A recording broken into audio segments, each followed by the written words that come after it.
வணக்கம். தரமைந்து புலமைப்பரிசில் பரீட்சை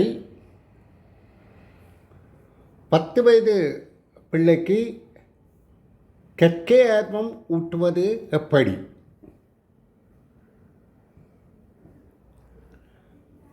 பெரு மதிப்புக்குரிய ஆசிரிய பெருந்தகைகளே, பெற்றோர்களே, நாங்கள் இது ஒரு சிறு பிள்ளை விடயத்தில் ஈடுபட்டிருக்கின்றோம்.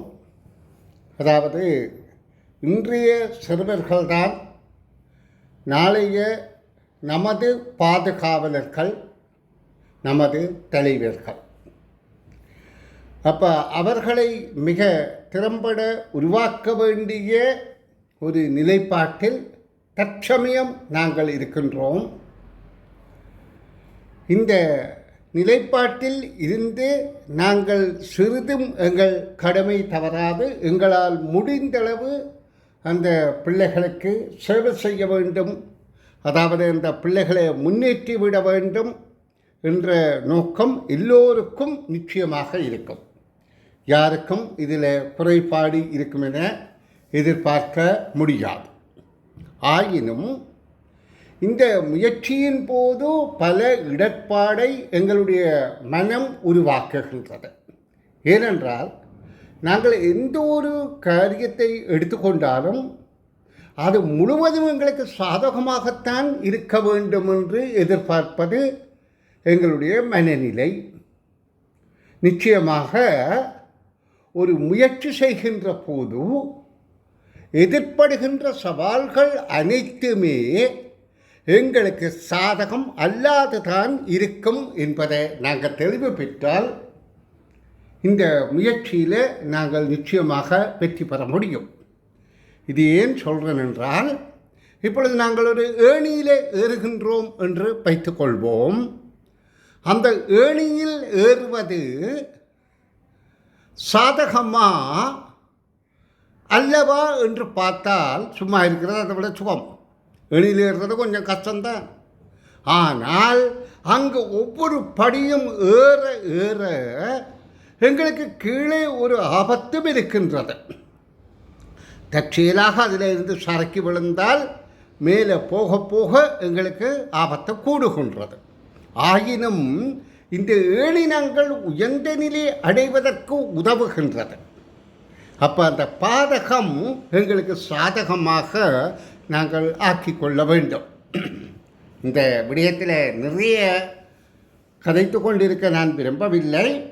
என்னுடைய அனுபவத்தை ஆதாரமாக கொண்டும், அதாவது தலைமைந்து புலமைப்பரிசில் பரீட்சைக்கு 95ஆம் ஆண்டில் இருந்து, ஏனென்றால் 95 வரையில் தலைமைந்து புலமைப்பரிசில் பரீட்சை கணிதம், தமிழ் என இது அதாவது பாடப்பரப்புகளுக்கு வினாவப்பட்டு அதன் மூலம் புள்ளிகள் வழங்கி திறமையை வெளிக்கொணர்ந்தார்கள்.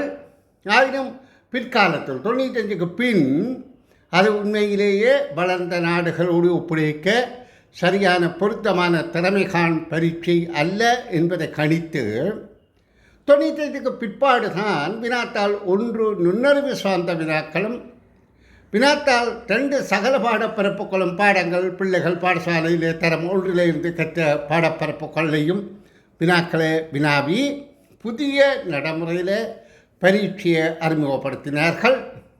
அன்றுதான் தொடங்கியது வில்லங்கம். அதாவது என்ன வில்லங்கம் என்றால், இந்த பரீட்சையில் இதற்கு முதலெல்லாம் பிள்ளைகள் மாத்திரமே ஆசிரியர்களின் உதவியோடு வழிநடத்தப்பட்டு கொண்டிருந்தார்கள். இந்த நுண்ணறிவு விடயம் வந்த பின்பு பெற்றோர்களும் இதில் பாரிய அளவில் பங்களிப்பு செய்ய தொடங்கினார்கள். அதுவே சாதக பாதகமாக,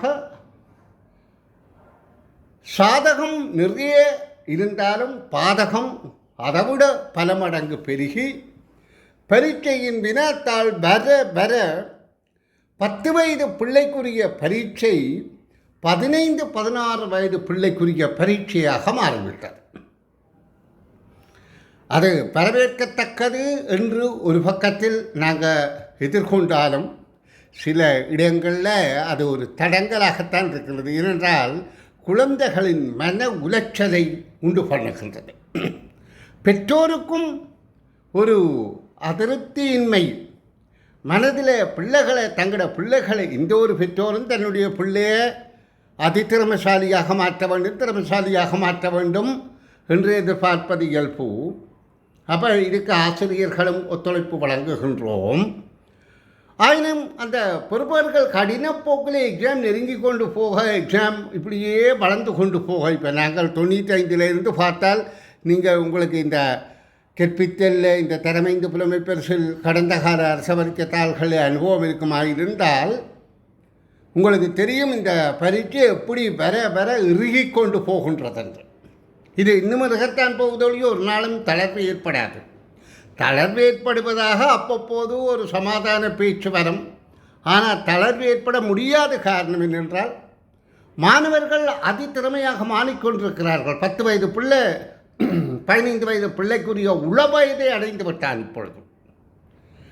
அப்போ இலகுபடுத்தி விட்டால் திறமையை சரியாக இனங்காண முடியாமல் இருக்கும். அப்போ பரீட்சை இனி வர கடினப்போக்காகத்தான் இருக்கும். அப்போ இந்த கடினப்போக்கான பரீட்சையை வெற்றி கொள்ள வேண்டும். எங்களோட பிள்ளைகளும் ஓரளவு புள்ளிகளை பெற வேண்டும். அதாவது எல்லா பிள்ளைகளும் 8 புள்ளிகளுக்கு மேல் பெற தேவையில்லை நிச்சயமாக. ஏனென்று சொன்னால் திறமை என்பதே இந்த திறமை இந்த புலமை பரிசில் பரீட்சையில் 8 புள்ளிக்கு மேலே ஒரு புள்ளி எடுத்தால் கூடி அவன் திறமைசாலி தான். அவன் நிச்சயமாக காபோதா சாதாரண உயர்தர பரீட்சைகளில் நிறைந்த புள்ளிகளை பெறுவான்.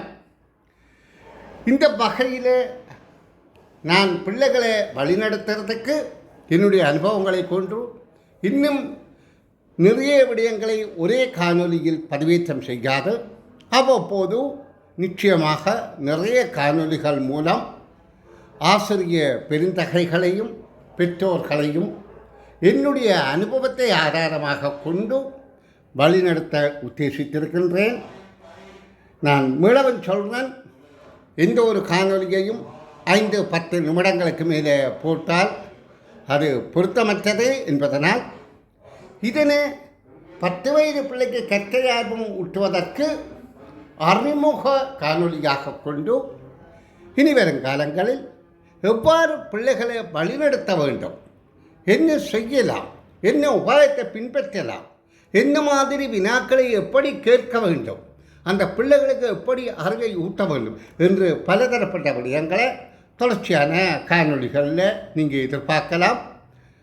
உங்களுக்கு என்னுடைய இந்த முயற்சிக்கு ஆதரவு வழங்குவதற்கு மிகுந்த நன்றிகளை தெரிவித்து கொண்டு தொடர்ந்து என்னுடைய சேவை என்னால் முடிந்த அளவில் நிச்சயமாக செய்வேன் என கூறி இத்தால் விடை பெறுகின்றேன். நன்றி.